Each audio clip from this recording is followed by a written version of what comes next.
مولدوفا بلد زراعي ملوث وفقير، كانت يوما ما جزءا من الاتحاد السوفيتي، واليوم تحكمه امرأة تدعى مايا ساندو، تتحدى بوتين وتغضبه، لذا فهي بلاد تقلق بوتين.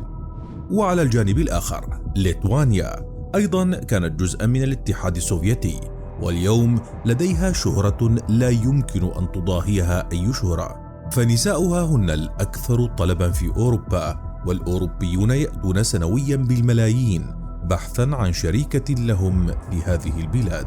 مولدوفا وليتوانيا حقائق تسمعها لأول مرة عن جارتين يجمعهما أمر واحد، وهو أن بوتين ينوي عليهما كما نوى على أوكرانيا من قبلهما. لكن بعيدا عن الخطر المحيط بالبلدين من الدب الروسي، دعونا نتعرف أكثر على عادات وتقاليد هذين البلدين. وقبل أن نبدأ ندعوكم للاشتراك بالقناة وتفعيل زر الجرس. ليتوانيا. الحب من النظرة الأولى، هذا ما قد يحدث مع شخص وقعت عيناه على فتاة ليتوانية اللواتي يلقبن بملكات الثلج، جمال ورشاقة وشعر أشقر طويل مع نظرات ساحرة، وأكثر ما يميزهن الخجل والأخلاق الحميدة، صفات اجتمعت بالفتيات الليتوانيات فأصبحن ذوات شعبية كبيرة على المستوى الدولي، وآلاف الأجانب يسافرون سنويا إلى ليتوانيا بهدف العثور على شريكة حياتهم المستقبلية، وليتعرفوا على شعب ليتوانيا المضياف الهادئ الذين يتشابهون مع الإيطاليين بصفاتهم، فالليتوانيون هادئون بدم بارد، وبإمكانهم تحويل هذا الهدوء إلى عنف بلحظات. 154 جنسية تعيش في هذه البلاد التي توجد فيها أقدم لغات العالم. كرة السلة هي الخبز اليومي لأهلها، ولو علموا أنك من الذين لا يهتمون لهذه الرياضة فكن مستعدا لنقاش حاد وجدال طويل. وأغرب ما قد تسمعه عن ليتوانيا هو أنها الدولة الوحيدة في العالم التي لها رائحة خاصة بها تسمى ليتوانيا. هذا وغيره الكثير من العادات والغرائب التي سنتعرف عليها عن الدولة التي تفتخر بكونها أول دولة تنفصل عن الاتحاد السوفيتي. إمبراطورية ليتوانيا. كانت ليتوانيا إمبراطورية قوية سيطرت على معظم أوروبا الشرقية في القرنين الرابع عشر والسادس عشر، قبل أن تصبح جزءا من الاتحاد البولندي الليتواني خلال القرنين التاليين، ثم احتلتها روسيا في القرن الثامن عشر، وكذلك كانت تحت سيطرة ألمانيا لفترة وجيزة خلال الحرب العالمية الثانية. عام 1944 تم دمجها في الاتحاد السوفيتي، وفي 11 من مارس عام 1990 أعلنت ليتوانيا استقلالها عن الاتحاد بالإجماع من قبل برلمانها المنتخب حديثا، وتم قبولها في الاتحاد الأوروبي ومنظمة حلف شمال الأطلسي في عام 2004. تحد ليتوانيا من الشمال لاتفيا، وروسيا البيضاء من الشرق والجنوب. ومن السمات المميزة للمناظر الطبيعية الليتوانية وجود حوالي 3000 بحيرة، معظمها في الشرق والجنوب الشرقي، كما تغطي الغابات ثلث مساحة البلاد. الاقتصاد والموارد. بعد الاستقلال عن الاتحاد السوفيتي رسميا، شرعت الحكومة الليتوانية في برنامج لتفكيك النظام الاقتصادي السوفيتي القديم، لكنها واجهت العديد من التعقيدات، فقد كان الجزء الأكبر من تجارة البلاد لا يزال مرتبطا بجمهوريات الاتحاد السوفيتي السابقة، والتي كانت هي نفسها في خضم الانهيار الاقتصادي، فأدى الانتقال إلى اقتصاد السوق إلى ارتفاع معدلات التضخم والبطالة. لكن الحكومات اللاحقة استمرت في تنفيذ سياسات اقتصادية صارمة، ومع بداية عام 1995 انخفض التضخم، وكان الميزان التجاري للبلاد إيجابيا لأول مرة منذ الاستقلال. بحلول أوائل القرن 21 ساهمت الزراعة بنسبة صغيرة في الاقتصاد، حيث تنتج البلاد البطاطس والخضروات واللحوم والحليب، ويتكون جزء كبير من إجمالي الإنتاج من محاصيل العلف والحبوب. أما بالنسبة للمعادن فتمتلك ليتوانيا مجموعة من الموارد المعدنية، منها الكبريتات والجبس والحجر الجيري وبعض خامات الحديد والفوسفوريت. وخلال الفترة السوفيتية ركزت السياسة الاقتصادية الليتوانية على التصنيع، وتوسعت الصناعات التقليدية مثل الصناعات الغذائية. وبعد الاستقلال كانت قطاعات النسيج والكيماويات وتجهيز الأغذية هي أول من تكيف مع ظروف السوق الجديدة، وأصبح تصنيع معدات الاتصالات نشاطاً اقتصادياً مهيمناً، حيث تحتل ليتوانيا مرتبة بين أفضل 20 دولة في العالم تتمتع باتصال سريع بالإنترنت. ويعتبر كل من البترول المكرر والمواد الغذائية والآلات والمنسوجات ومعدات النقل من أهم صادرات ليتوانيا. كما يعتبر قطاع الخدمات من أهم عناصر الاقتصاد الليتواني، حيث يوظف حوالي نصف القوى العاملة ويساهم بحوالي خمسي الناتج القومي الإجمالي السنوي. كما يساهم قطاع السياحة بدخل كبير للخزينة. وإذا ما قررت السفر إلى ليتوانيا فهناك العديد من الأماكن الرائعة التي يمكنك زيارتها، حيث يمكنك البدء بزيارة لمدينة فيلنيوس القديمة، أحد مواقع التراث العالمي لليونسكو. يمكنك أيضا زيارة برج قلعة جديميناس الذي يقع على ارتفاع 48 مترا فوق مدينة فيلنيوس. وإذا كنت مهتما بتاريخ ليتوانيا فمن الأفضل زيارة حديقة غورتو باركاس والمنتزه والمركز الوطني، حيث ستجد فيهم آثارا ومنحوتات تعود إلى فترة حكم الاتحاد السوفيتي للبلاد. وهناك حديقة أخرى تستحق الزيارة، وهي حديقة كورنيان سبيت الوطنية في نيرينغا، وستحصل على مزيج ساحر من الثقافة والحداثة في جميع المدن الليتوانية. الزواج من ليتوانيا. يعيش حوالي 2,800,000 شخص في ليتوانيا. يشكل العرق الليتواني أكثر من 4 أخماس سكان البلاد. هناك أيضا الروس والبولنديون وأعداد أقل من البيلاروسيين والأوكرانيين واللاتفيين والتتار. يؤمن الليتوانيون بأهمية الأسرة ويظهرون حماسا كبيرا للضيوف، ويسعد السكان المحليون بمساعدة السياح على تعلم الكلمات من لغتهم، وهم مشهورون أيضا بنقاشاتهم الطويلة من أجل إثبات صحة رأيهم. يعرف عن الناس في ليتوانيا أيضا اهتمامهم بالوقت، حيث يحضرون دائما الاجتماعات في الوقت المحدد ولا يتحملون التأخير. من الأكلات المفضلة لديهم هو خبز الجوادار الذي يرافقهم في جميع الأماكن التي يسافرون إليها ويأكلون منه في كل الأوقات. ويعرف عن الليتوانيين إكثارهم من شرب الكحول. أما فيما يخص الرياضات فتعتبر كرة السلة الرياضة الوطنية في ليتوانيا والأكثر شعبية، حيث حقق فريق كرة السلة الوطني في البلاد الكثير من الألقاب، وأهمها الأولمبياد ويورو باسكت. وانتقالا إلى الفتيات الليتوانيات اللواتي يمتلكن طبيعة مختلفة، فمن ناحية قد أثر الموقع الجغرافي الفريد للبلاد وانضمامه للاتحاد الأوروبي على تفكير النساء، فأصبحن يتشاركن وجهات النظر والقيم مع النساء الأوروبيات. ومن ناحية أخرى كانت ليتوانيا جزءا من الاتحاد السوفيتي، وكانت مرتبطة بالعالم السلافي لفترة طويلة. جعلت هاتان الحقيقتان شخصيات الفتيات الليتوانيات معقدة، وساعدتهن على امتلاك أفضل الميزات من المنطقتين.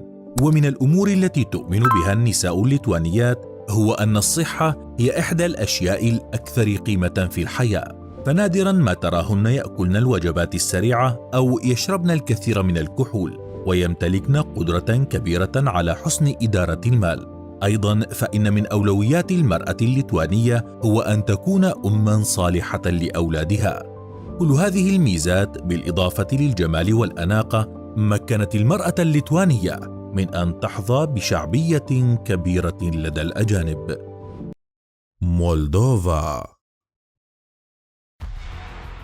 لا يتجاوز عدد سكانه 3 ملايين نسمة. البلد الأوروبي الأكثر استقبالا للاجئين الأوكرانيين مقارنة بعدد السكان.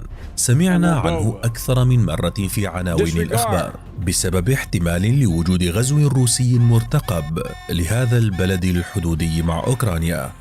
ليس الغزو وحده هو ما يقلق مولدوفا وأهلها الذين تحكمه امرأة تدعى مايا ساندو.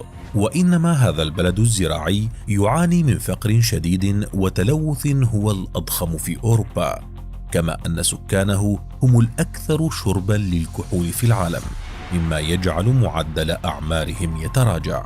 حقائق غريبة ومعلومات تسمعها لأول مرة عن مولدوفا، فهيا بنا نتعرف عليها سويا.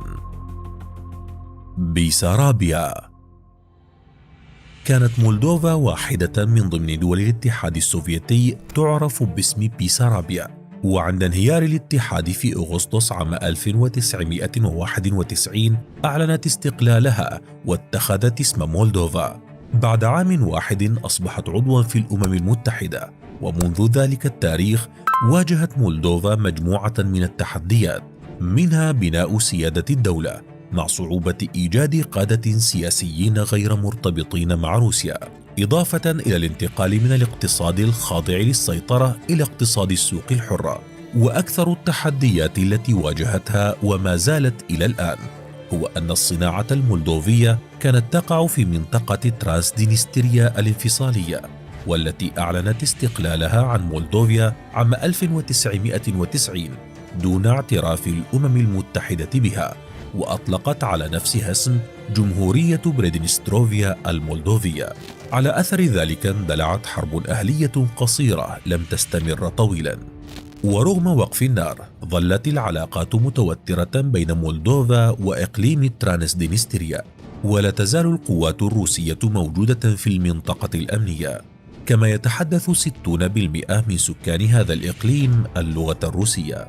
وتعرض الإقليم لتراجع كبير في عدد السكان بسبب ذلك النزاع الذي رغم كونه مجمدا فهو يهدد دائما بتفجر الأوضاع.